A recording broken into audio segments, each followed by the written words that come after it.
আমার বিশ্বনবী জনাবে মুহাম্মদ রাসূলুল্লাহ সাল্লাল্লাহু তাআলা আলাইহি ওয়াসাল্লাম নবী আমার সোজা আব্দুল মুত্তালিবের কোল থেকে বাবা দৌড়ে গিয়াও নবীর চাচা আবু তালিবের কোলে গিয়ে বসে পড়লাম। আল্লাহ রসুলের চাচা আবু তালিবের গলাটাকে বাপজি ধরে গালে চুমা দিলেন। আল্লাহর নবীজির চাচা আবু তালিব ডাক দিয়ে বলেছিল, আমার ভাতে যাও, শুনে নাও তুমি আমার কোলে কেন এসে বসে পড়লে বলো। ওরে ভাতিজা শুনে নাও, আমি একেবারে অর্থহীন, আমি গরিব মানুষ। আমার বাড়িতে থাকলে তুমি ভালো করে তুমি 3 বেলা খেতে পাবা নাও। ওকে আমার ভাতিজা দামি দামি তুমি পোশাক তুমি পরতে পারবা নাও। ভাতিজা ওই দেখ আমার ভাই আব্বাস বলে নাম রয়েছে তোমার চাচা, ওর কাছে গেলে ওর যদি দায়িত্ব তোমার নিয়ে নেয় তাহলে তোমার খাওয়া পড়া আর কোনো অভাব হবে না। আল্লাহর নবী বলেছিলেন, চাচা আমি আপনার কাছ ছাড়া অন্য চাচার কাছে যাব না, বলুন সুবহানাল্লাহ। আবু তালিব বলল, ভাই তুমি ওর কাছেই যাবা থাকবা? বলে হ্যাঁ। আল্লাহ রসুল জীবনে 3টে দোয়া করতেন বেশি, আমরা তার পুরো উল্টো। আলেম বলেন, হাজি বলেন, মুফতি বলে, আর যেই বলেন না কেন আমরা পুরো উল্টো দোয়াতে চলছি। রসুল 3টে দোয়া করতেন, হে আল্লাহ যতদিন তুমি আমাকে বেঁচে রাখবা তুমি গরিবে হালাতে বেঁচে রাখো। আমরা দোয়া করি বলে, কোনো আলেম উলামা আমরা অনেকে আছে আমরা করি নাই। হ্যাঁ আল্লাহওয়ালা বুজুর্গ আলেম নাই এটা বলা ভুল হবে, আছে কিন্তু খুব কম। দুনিয়াদারি বাপজি মানুষ, আলেম বলেন, হাজি বলেন, সাধারণ মানুষ বলেন, আমরা দুনিয়াদারি বেশি হয়ে গেছে। কথা ঠিক না বেঠিক বলে? প্রতিটা মানুষই আমরা বেশিরভাগ দুনিয়াদারি। আমরা গরিব করে রাখে এই দোয়া করিনি। আমরা কি দোয়া করি যে আল্লাহ টাকার বুন্দলা যেন পড়িয়ে পায়, সোনার ব্যাগ যেন পড়িয়ে পায়। একটা লোক গল্প শোনাচ্ছে যে ভাই কপালই হয়েছে ফাটা। যে ভাই কপাল ফাটা মানে ওর বাড়িতে বসা জায়গা করেছে কোথাও একটা জায়গা বাপজি এই জাল সারি রকম দমকুল এলাকা। তো বলছে ভাই কপাল ফাটা বলে অনেক মানুষ টাকা পড়ে পায়, আমি টুকটুকি চালাই। তো টুকটুকি চালাতে চালাতে রাস্তা দেখছে একটা কালো ক্যারি পড়ি, গাড়িতে কেউ নাই, আমি একা। তা আমি পেছন দিকে আর সামনে তাকে দেখলাম মানুষজন তো নেই, ফাঁকা রাস্তা। তা আমি প্রায় 20 হাত চলে গেছি। তো মনে একটু ধাক্কা দিল, মনে হয় কোনো মূল্যবান জিনিস হতে পারে। আমি আবার টুকটুকিটাকে পেছন ঘুরে নিয়ে গিয়ে আমি দুদিক থেকে ক্যারিটি তুলে নিলাম। কালো ক্যারি, বেশ একটু ভারী ভারী লাগছে। আমি তুলে আমি বেশ টুকটুকিতে বেশ একটু লোকানো জায়গা তো লুকে নিলাম। ও আবার টুকটুকিতে লুকানো জায়গা হচ্ছে বাপজি ড্রাইভার যেখানে বসে থাকে ওখানে সিট আছে, ওই তলি জায়গা আছে। বলে আমি লুকে নিয়ে গিয়ে আমি একেবারে ফাঁকা মাঠে, ওদিকে কিন্তু ভাড়া হবে না আমি জানি, কিন্তু ব্যাগে কি আছে ক্যারিতে এ দেখার লেগে আমি ওদিকে গেছি। ভাই আমি কি বলবো, যাইয়া ওই ক্যারি খুলে দেখছি ধুলিয়ে ভরা আছে। বাস্তব কথা বলছি যে ভাই আমার কপাল তো ফাটা কপাল, মানে সোনা টুনা পাইলে ভাগ্য ভালো হতো, কপাল ভালো হতো। তাহলে এখানে আমাদের লোভ লালসা আছে যে পাইলে যেন একটু বড় লোক হয়ে যায়, কিন্তু ইসলাম শরিয়াতে তা তো বলেনি যে তুমি যদি কোনো জিনিস যদি পেয়ে যাও তো তুমি ভক্ষণ করো না, 1 দিন নয় 2 দিন নয়, মালিক না পাইলে তুমি 1 বছর নয় 3 বছর ধরে খোঁজ করো, প্রচার করে বেড়াইতে হবে। আমরা করি বলে 10,000 20,000 টাকা পেলে বাপজি ডান হাতে পাইলে বাম হাতকে জানতে দিইনি। আবার 2-10 টাকা পাইলে চায়ের দোকানে গল্প করি যে ভাই ফকির দেখতে পাওয়া যাচ্ছে। বলে কেন ভাই? বলে ভাই যে 10টা টাকা পড়ে পেয়েছি ভাই ফকিরকে দিব তো আমার ঘুম আসছে না, আর ফকিরও দেখতে পাচ্ছি। লোকে ভাববে সত্যি মনে হয় বুজুর্গই মানুষ। যদি 10,000 টাকার বান্ডি বলতো তাহলে আর ও ফকির মকিরা খুঁজত না। এ হচ্ছে আমাদের দুনিয়াদারি লোভ লালসা। আল্লাহ রসুল সাল্লাল্লাহু তাআলা আলাইহি ওয়াসাল্লামের চাচা নয়, নবী বলতেন আল্লাহ যতদিন বেঁচে রাখবা আমাকে গরিবে হালাতে বেঁচে রাখবা। 2 নাম্বার সেদিন তুমি আমাকে মত দিবাও ওগো মাওলা, সেদিন তুমি আমাকে গরিবে হালাতে মৃত্যুবরণ করায়, বলুন সুবহানাল্লাহ। 3 নাম্বার রাসূলুল্লাহ দোয়া করতেন, ওগো আল্লাহ কিয়ামতের ময়দানে যেদিন তুমি আমাকে কবর থেকে উত্থাপিত করবা, কবর থেকে যেদিন তুমি আমাকে তুলবা, সেই দিন তুমি বড় লোকের কাতারে আমাকে দাঁড় করায়ও না, আমাকে কবর থেকে তুলে আমাকে গরিবের কাতারে দাঁড় করায়। জোরে বলুন সুবহানাল্লাহ। আল্লাহ রসুল বলেন, চাচা আপনি যা দিবেন, আপনি সারা দিন যদি খাবার না দিয়ে যদি এক ঢোক পানি দেন, আমি তাই খেয়ে আপনার কাছে থাকতে রাজি। রাসূলুল্লাহ দাদা ইন্তেকাল করে নবীর চাচা দায়িত্ব নিলে থাকতে লাগলে। সম্মানিত ভাইরা আমার, বাবা জীবনেরাও, এই নবীজির চাচা আবু তালিব বিশ্ব নবীকে এত ভালোবাসতে, সেই দিন থেকে নিয়ে বাপজি কেতাবে লিখেছে, একই বাসনে আবু তালিব আর বিশ্ব নবী তারা একই বাসনে, তারা দুজনায় যখনই খাবার খেতেন বাড়িতে একই সঙ্গে খেতেন। বলুন সুবহানাল্লাহ।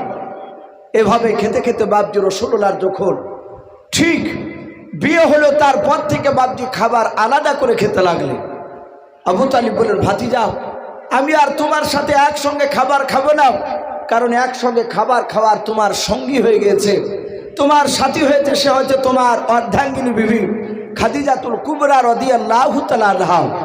সম্মানিত ভাইরা আমার, বাবা জীবনেরাও, এই নবীজির চাচা আবু তালিব রাসূল সাল্লাল্লাহু তাআলা আলাইহি ওয়াসাল্লামকে এত ভালোবাসতে, আমার নবী 25 বছর থেকে নিয়ে বাপজি খাদিজাকে বিয়ে করা পরে আল্লাহ রসুলের যখন 40 বছর বয়স হলো, গাড়ি হিরায় বিশ্বনবী সেখানে ধ্যানে মগ্ন থাকতে।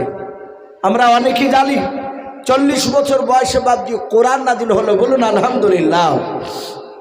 এই কোরআন বাপজি যখন নাজিল হলো, এই কোরআনের কথা বাপজি ইমানের কথা, কলেমার দাওয়াত বাপজি মানুষের দ্বারা দ্বারা বলতে শুরু করলে। কলেমার দাওয়াত তখন দিতে লাগলে, মক্কাতে বিশ্ব নবীর বাপজি দুশমন শুরু হয়ে গেল। আমরা জানি রাসূল সাল্লাল্লাহু আলাইহি ওয়াসাল্লাম 40 বছরের আগে, নবীর কোরআন নাজিল হওয়ার আগে, গোটা মক্কা মদিনা নয়, গোটা আরবের মধ্যে একটা লোক নবীর দুশমন ছিল না। বলুন আলহামদুলিল্লাহ। কেউ নবীকে বাপজি খারাপ বলতো না, সবাই তারা রাসূলুল্লাহকে বলতো আলামী, এই লোকটা সত্যবাদী, এই মিথ্যা কথা বলে নাই।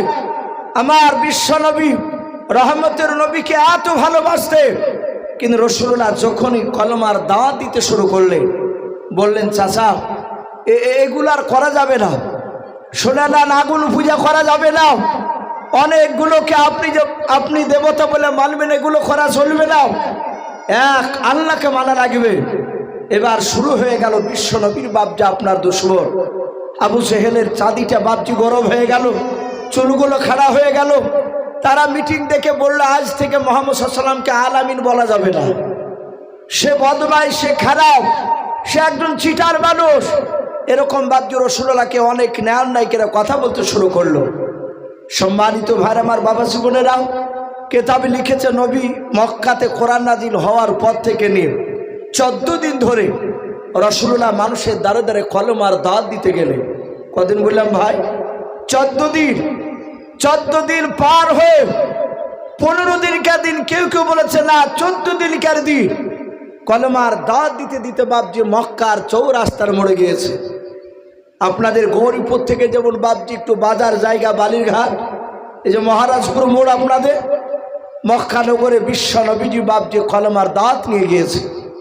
যা দেখছেন মক্কাতে অনেকগুলো মানুষ, তার মধ্যে থেকে বাপজি 10-12টা লোক আল্লাহ রসুলের চেহারার দিকে তারা চেয়ে আছে। বলুন আলহামদুলিল্লাহ। আল্লাহ রসুলের চেহারা এত সুন্দর ছিল, আমার বিশ্বনবীর চেহারার দিকে তাকাতো মানুষরা, রাত্রিবেলায় চাঁদের দিকে তাকাতো।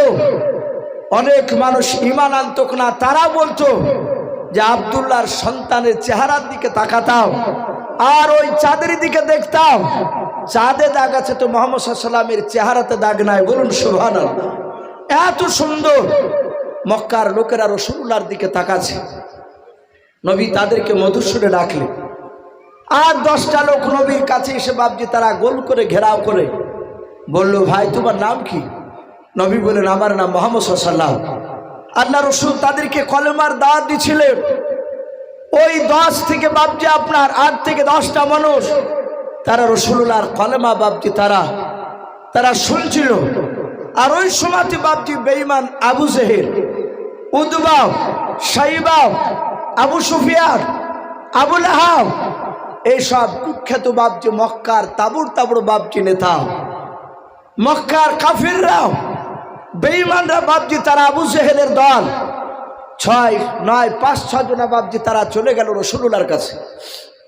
নবীকে দেখেছে তো বাপদাদা ধর্মের বিরুদ্ধে কথা বলছে। বেঈমান আবু সেহেল ডাক দিয়ে বলে, এই আব্দুল্লাহর সন্তান, এই মুহাম্মদ সাল্লাল্লাহু, আপনারা দুরূদ পড়ছেন না ভাই? নবীর নাম শুনে পড়তে হবে সাল্লাল্লাহু আলাইহি ওয়াসাল্লাম। এরা ডাক দিয়ে বলল, ওরা তো দুরূদ পড়ছে না, কাফিররা, আবু জেহেলা দুরূদ পড়ছে না। আল্লাহ রসুলকে বলল, তোমাকে গতকালকে বারণ করেছি, তার আগা দিনও বারণ করেছি, আমাদের বাপ দাদার বিরুদ্ধে তুমি কথা বলতে এসো না। বলে, এক্ষুনি চলে যাও, আগামী কাল থেকে যেন আর বাপ দাদার বিরুদ্ধে আমাদের কথা বলবো না, যদি বলো তাহলে তোমাকে আমরা মারতে বাধ্য হব। আল্লাহ রসুলকে শুধু ধমক নয়, কেতাবটিতে লিখেছে সেরাতে হালবিয়ায় রসুল্লাহর গলাতে বাপজি আবু জেহেল হাতখানা দিয়ে ধাক্কা দিয়ে রসুল্লাহকে বাপজি বের করে দিল। ওরা চিনে না ইনি কত বড় পয়গম্বর রসুল।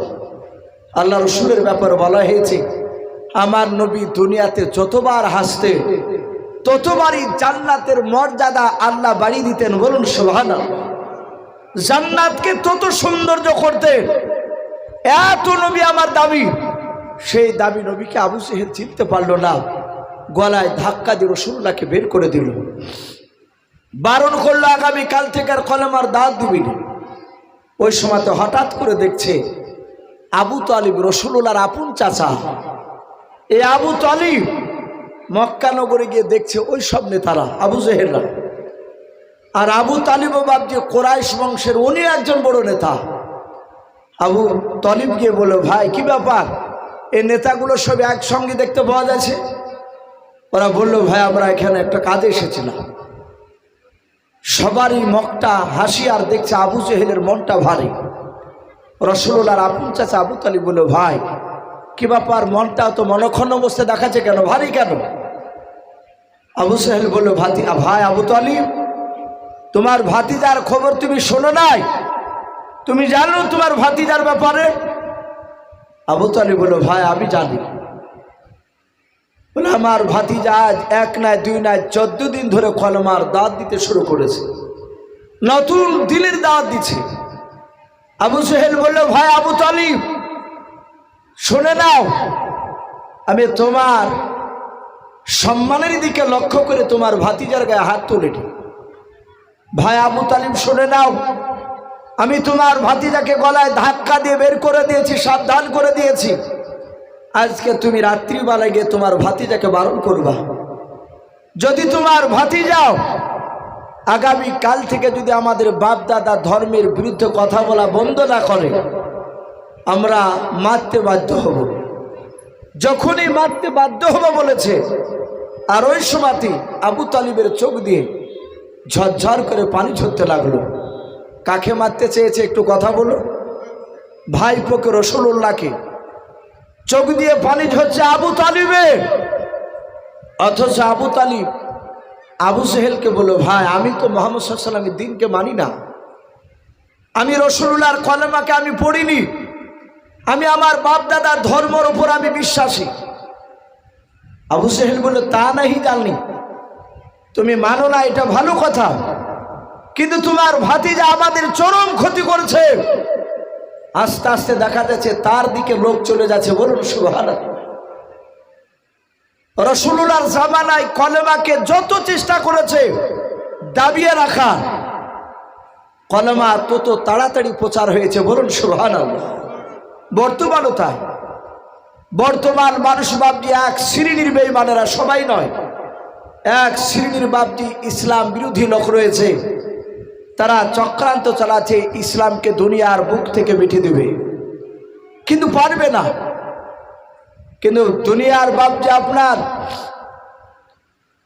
আপনার জরিপও বলছে, মানুষ যেইভাবে অমুসলিমরাও গোটা পৃথিবীতে বাপজি মানুষ যেভাবে ঈমান আনছে, আর বেশি নাই, মোটামুটি হয়তো এটা 2000 বাপজি আপনার 24 চলছে, বলে 30 থেকে 32 সাল হতে হতে গোটা পৃথিবীর এমন একটা জায়গায় বাকি থাকবে না, সেই জায়গার আকাশে কলেমার পতাকা উঠবে না। জোরে বলুন সুবহানাল্লাহ।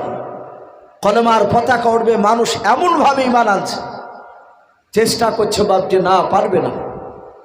সম্মানিত ভাইরা আমার, বাবা জীবনেরাও, আমার বিশ্বনবীর দিনকে বাপজি তারা ফুৎকার করে তারা উড়িয়ে দেওয়ার চেষ্টা করেছিল, সেই সময় পারে নাই। আপনারা সকলেই জানেন আল্লাহ রসুলের বাপজি যেখানে জন্ম নিয়েছিল সেই জায়গাটা হচ্ছে মক্কা শহর। নবী কুরাইশ বংশে জন্ম নিয়েছিলেন। আজ গোটা পৃথিবীর মানুষরা হজ করতে যায় মক্কাতে, কথা ঠিক না বেঠিক বলে?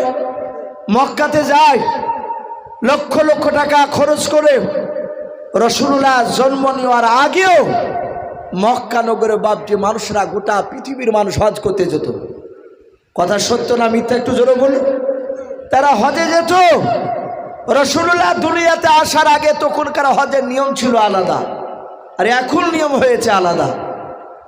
মক্কার লোকেরা বাপজি তারা রাসূলুল্লাহকে চিনত না, নবীকে তারা চিনত না, কিন্তু মক্কার লোকেরা তারা হজ করতে এসে কাবাকে তওয়াফ করে তারা বাড়ি চলে যেত।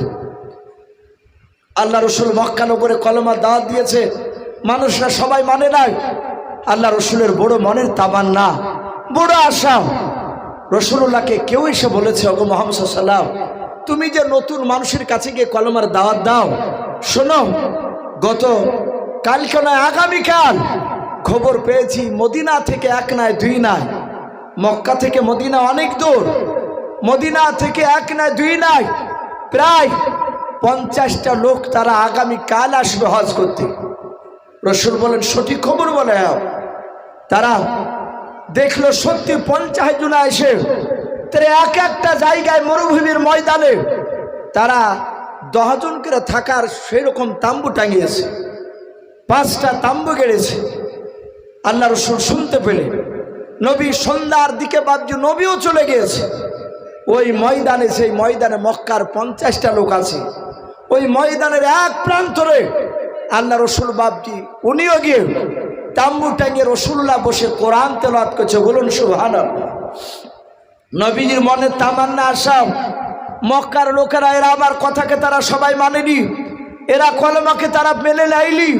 মদিনার লোকেরা এসেছে, মক্কার বাহিকার লোকেরাও, এই মদিনার 50টা লোক এরা তো আমাকে চিনে না। আমি রাত্রিবেলা এখানে থাকার পরে আমি সকালবেলায় প্রতিটা 50টা লোকের দাঁড়ে দাঁড়ে গিয়ে আমি তাদের কাছে গিয়ে কলেমার দাওয়াত দিব। আশা করি 50টা লোকের মধ্যে হয়তো একটা লোক আমার কথাকে মেনে নেবে। জোরে বলুন সুবহানাল্লাহ। এটা ছিল রাসূলুল্লাহর বড় তামান্না আশা। আবু সেহেল দেখলো বেটা তাম্বু গাড়িয়ে হাজির হয়েছে ওখানে, এ তো সকালবেলা লোকের কাছে যাবে। আর আবু সেহেলরা এটা জানতো নবীজির জবানে এমন একটা জাদু আল্লাহ দিয়েছিলেন, আল্লাহ রাব্বুল আলামিন তার কণ্ঠে এত মধুর আওয়াজ, আল্লাহ রসুলের কথা কেউ যদি 5 মিনিট শুনতো ওই ব্যক্তি কলেমা না পড়ে থাকতে পারতো না। জোরে বলুন সুবহানাল্লাহ। এই যে আবু সেহেল নয়, ওমর ঈমান আনার পর বলছিল, গো রাসূল, আমি আপনার কথা মন দিয়ে আমি এর আগে শুনেছিলাম না। আবু সেহেল বলেছিল, লা তাসমাউ লিহাদাল কুরআন, তোমরা মুহাম্মদ সাল্লাল্লাহু আলাইহি ওয়াসাল্লামকে দেখলি তোমরা আঙুল কানে ভরে দিও, মুহাম্মদ সাল্লাল্লাহু আলাইহি ওয়াসাল্লামের কোরআনকে তোমরা শুনবা না। তাই ওমর বিশ্বনবীকে দেখলি, নবীর সাহাবাদেরকে দেখলি, ওমর দূর থেকে এভাবে কানে আঙুল দিয়ে চলে যেত, যেন কোরআনের আওয়াজ যেন রাসূলুল্লাহর এই যে বাণী কোরআন যা নাজিল হয়েছে এটা যেন কোনো লোকের কাছে যেন কানে না পৌঁছায়, ও পৌঁছালি আলাদা হয়ে যাবে। তাই আবু সেহেল বাপজি দেখলো না, লোকের কাছে যাবে তার আগে আমাকে ব্যবস্থা নিতে হবে। রাত্রিবেলায় বাপজি আবু সেহেল 10টা লোক নিয়ে গিয়ে প্রতিটা তাম্বুতে 5টা তাম্বুতে গিয়ে রাত্রিবেলায় 50টা লোককে বলল, ভাই ওই দেখো একটা দূরে তাম্বু দেখতে পাচ্ছ? বলে হ্যাঁ, ওই তাম্বুর ভিতরে মক্কার সবচেয়ে বড় একটা পাগলা ভরা আছে। বলল আস্তাগফিরুল্লাহ। রাসূলুল্লাহকে পাগল বলছে, শুনে নাও, ওই পাগলটার কাছে যেন খবর দাও তোমরা সকালবেলায়, রাত্র যাবে না, সকালবেলায় পাগলটা তোমার কাছে তোমাদের কাছে আসলে ওকে আসতে দিবা না, ওর কথা মুঠি শুনবে না, ওকে পাথর দিয়ে আঘাত করে শেষ করে দেবা। ওর কথা না শুনলে ওর ভিতরে তাম্বুতে পাথর রয়েছে, পাথর দিয়ে মারতে মারতে শেষ করে দেবে। সম্মানিত ভাইরা আমার, বাবা জীবনেরাও, এইভাবে বাপজি খারাপ মানুষের ভিতরে বাপজি যুক্তি ঢুকে দিচ্ছে, খারাপ পরামর্শ দিচ্ছে বেঈমান আবু সেহেলরা। সকালবেলায় নয় রাত্রিবেলায় সমস্ত লোকেরা বলে ভাই চিন্তা করো না, আমরা যাব না। আবু সেহেল রাত্রিবেলা বাড়িতে মদিনা মাতে গেল যে মুহাম্মদ সাল্লাল্লাহু আলাইহি ওয়াসাল্লাম যতই কোরআন পড় সকালবেলায় ওদের কাছে তুই যাইতেই পারবি না, ওরা তো আসবেই না। কিন্তু বাপজি হেদায়েতের মালিককে একটু জোরে বলো আমার আল্লাহ। মাই ইয়াহদিহিল্লাহু ফালা মুদিল্লা লাহু ওয়া মাই ইউদ্লিলহু ফালা হাদিয়া লাহু। আমার আল্লাহ বলছেন আমি যাকে হেদায়েত বানাবো পৃথিবীর মানুষ নাই তাকে গুমরা বানাতে, আর আমি যাকে গুমরা বানিয়ে রাখবো গোটা পৃথিবীর মানুষ কেউ নাই বাপজি তাকে হেদায়েতের আলো দেখাবে। আমার বিশ্বনবী বাপজি বসে আছে, মক্কার নয় মদিনার লোকেদের বাপজি তাদের ভিতরে তোলপাড় শুরু হয়ে গেল। তারা চিন্তা করতে লাগলো যে মক্কার এত বড় পাগল, ওই লোকটা কালো না ধুলো, মোটা না সরু, লোকটার শরীরে জামাগুলো কেমন আছে একটু দেখার দরকার আছে, জোরে বলুন সুবহানাল্লাহ। এরা দেখার জন্য তোলপাড় শুরু হয়ে গেছে। ভাইরা আমার, বাবা জীবনেরাও, ওই গভীর রাত্রিবেলায় মক্কার লোকেরা নয়, ওই মদিনার 10টা নয় বাবা 50টা মানুষ তারাও ওই রাত্রিবেলায় তারা কি করলো, তাম্বু থেকে মেরে ফাঁকা জায়গায় তারা মিটিং করতে শুরু করলো। ওই তাম্বুর ভিতরে নাই বাবা ফাঁকা জায়গায় যারা বয়স্ক ছিল বয়স্ক লোকের মধ্যে একজনকে সভাপতি বানানো হলো। বললো ভাই আজকে মিটিংয়ের দলের সভাপতি অমুক ব্যক্তি বলে হ্যাঁ আমরা মেনে নিলাম। বয়স্ক লোকটা ডাক দিয়ে বলেছিল গো মদিনার যুবকেরা তোমরা হাত তুললাও। কয়েকটা যুবক ভাবছে তারা হাত তুললাও, ডাক দিয়ে বলেছিল ভাই নয় চাচা শুনে নাও, তোমরা ওই মক্কার ওই যে তাম্বুর ভেতরে ওই দেখো মদিনার নয় বাবা, ওই দেখো ওই আপনার ময়দানে ফাঁকা জায়গায় তাম্বুর টাঙিয়ে একটা লোক মোমবাতি জ্বালিয়ে বসে আছে। ওরে বাবা বলো ওই লোকটা পাগল কি তোমরা এর আগে দেখেছো বলো? মক্কার নয় মদিনার যুবকেরা বলেছিল না চাচা আমরা চিনি নাও, আমরা কেউ দেখে নাই। ডাক দে বলো বাবা সবাই মিলে বসে যাও।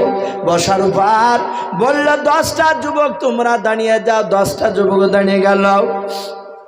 যুবকেরা বলল চাচা কেন দাঁড়াতে বললেন? বলে বাবা মক্কার আবু জেহেল নেতা শুনে নাও, 10টা লোক নিয়ে এসে বলেছিল ওই দেখো মক্কার সবচেয়ে বড় পাগলা, ওই পাগলার কাছে তোমরা যাবা নাও, ওই পাগলাকে সকালবেলা তোমাদের কাছে আসতে দেবা নাও, ওই পাগলের কথা শুনবা নাও। ওই পাগল নাকি নতুন একটা কথা বলতে চাইছে শুনে নাও, ওর কথাগুলো না শুনে নাকি পাথর দিয়ে মারে রে বাবা। শুনে নাও আমরা সকালবেলা পাগলকে আমাদের তাম্বুতে আসার আগে শুনে নাও গভীর রাত্রিবেলায় তোমরা 10টা যুবক চুপি চুপি যাওয়ার পর গোপনে তোমরা দেখে এসো, খোঁজ নিয়ে এসো ওই সত্যিকার পাগল না ওটা একটু দেখে আসবা। যদি পাগল হয়ে যায় এই যুবকেরা তোমরা রেডি তো বলো? বলো চাচা আমরা রেডি আছি। 10টা যুবক বাপটি যাহাতে হাঁটতে লাগলো। যুবকেদেরকে ডাক দিয়ে বয়স্ক লোকেরা বলেছিল বাবা খালি হাতে যাওয়া যাবে না। বলে কেন? বলে আবু জেহেল বলেছে ওই পাগলের নাকি তাম্বুর ভিতরে পাথর ভরা আছে। ওরে বাবা তোমরা 10 জনায় 2টো করে পাথর নিয়ে যাও, 10 জনায় 20টা পাথর নিয়ে যাও। যদি তোমাদের টের পেয়ে যায় খোঁজ নিতে গিয়েছ তাহলে শুনে নাও ওই পাগলা হয়তো তোমাদেরকে পাথর দিয়ে মারবে, আর ওই সময় তোমরা খালি হাতে থাকলে ওকে মারতে পারবে না। তোমরা হাতে পাথর নিয়ে যাও, আর যদি তোমাদেরকে মারে জানতে পারে তোমরা গিয়েছ তাহলে শুনে নাও তোমরা 10 জনায় 20টা পাথর মারিয়াও ওই মক্কা থেকে ছাড়া করবা নাও, গোটা পৃথিবী থেকে ছাড়া করবা, একেবারে শেষ করে দেবা। 10টা যুবক বাপজি পাথর নিয়ে চলে গেল। সারা পৃথিবীর দরদি নবী জনাবে মুহাম্মদ রাসূলুল্লাহ সাল্লাল্লাহু তাআলা আলাইহি ওয়াসাল্লাম বিশ্ব নবী দরদি নবী আমার তাম্বুর ভেতরে বাবা মধুর সুরে কোরআন তেলাওয়াত করেছিলেন। আল্লাহ বলেছেন ওয়ারাতিল কোরআন তারতিলাও, তোমরা সুন্দর করে মধুর সুরে কোরআন তেলাওয়াত করো। আল্লাহর নবী কোরআন তেলাওয়াত করেছিলেন। আল্লাহ রসুল আল্লাহর দিকে ডেকে বলেন, আল্লাহ আমি মনে হয় তোমার দিনকার বেশি দিন টিকে রাখতে পারবো না। ওগো মালিক, যেভাবে মক্কার লোকেরা আমার বিরোধিতা শুরু করে দিয়েছে, আল্লাহর নবীজি কান্না করতেছে রে বাবা। আর ওই সময় মক্কার বাপজি আপনার নাই, মদিনার 10টা যুবক তারাও আল্লাহ রসুলের তাম্বুর চারিদিকে আসার পর যাতে একবার নবীর চেহারার দিকে বাপজি নজর পড়ল। মদিনার 10টা যুবক তারা আপন আপন বাবা, এক যুবক আরেক যুবককে আস্তে করে বলছেন, ভাই রে, আমার মনে হয় এত সুন্দর মানুষ আমরা জীবনে প্রথম দেখলাম। বলুন সুবহানাল্লাহ। এর পূর্বে এত সুন্দর মানুষ দেখি নাই। ওরাই বলাবলি করেছিল, ভাই এই লোকটা পাগল হতে পারে না। যদি পাগল হতো তাহলে শুনে না, লোকটার পোশাকগুলো এত সুন্দর হতো না। ও যদি পাগল হতো, চুলগুলো দাড়িগুলো এত সুন্দর হতো না। ও ভাই, লোকটা পাগল নাই। আমার মনে হয় লোকটা কোনো ব্যথায় ব্যথিত হয়ে কান্না করতেছে। আবু জেহেল বলেছে লোকটা নাকি লোকটা ওর কথা না যারা শুনবে তাদেরকে মারবে।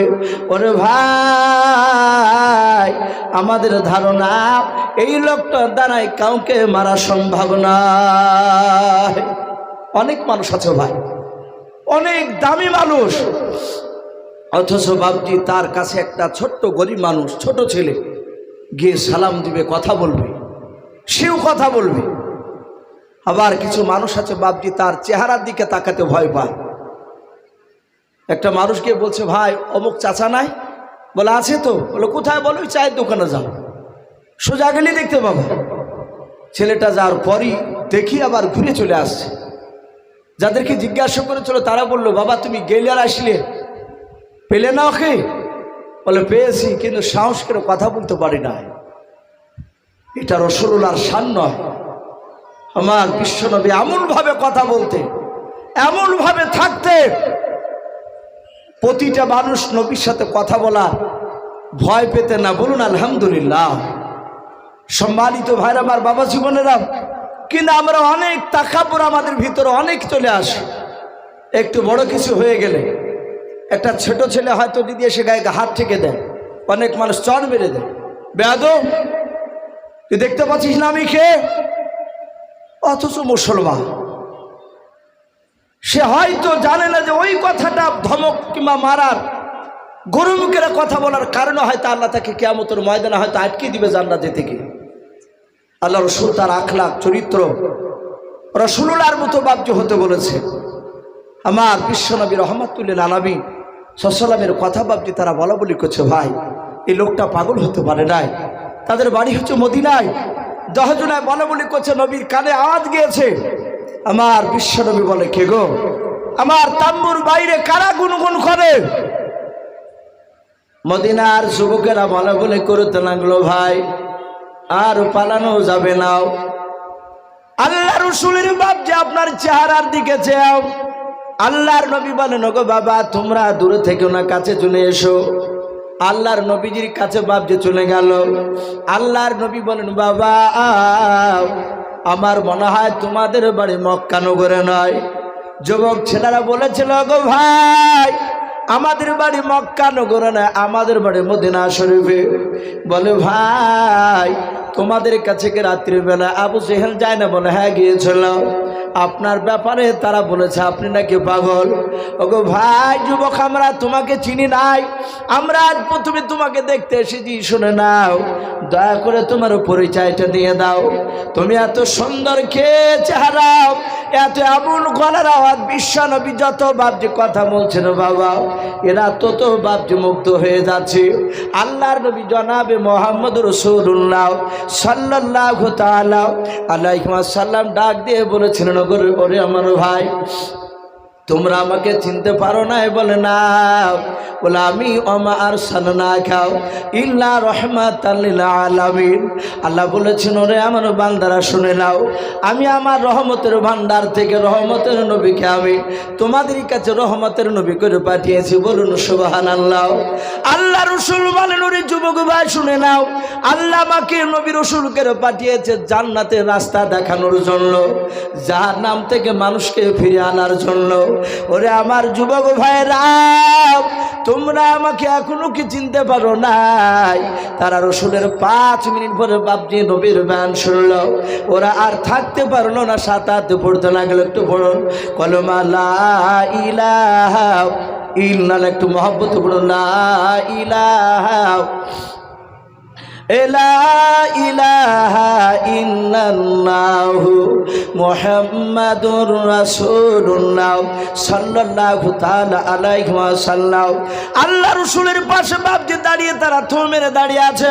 আল্লাহর নবী বলেন, ভাই যাও তোমরা আপন আপন তাম্বুতে ফিরে যাও। 10টা যুবকেরা বলে, ওগো নবী আর ফিরে যাব না, আপনার চেহারাটা দেখে আমাদের পেট ভরে নাই। আল্লাহর নবী জনাবে মুহাম্মদ রাসূলুল্লাহ সাল্লাল্লাহু তাআলা আলাইহি ওয়াসাল্লামের বাবা কলমা পড়ে তারা মুসলমান হয়ে গেল।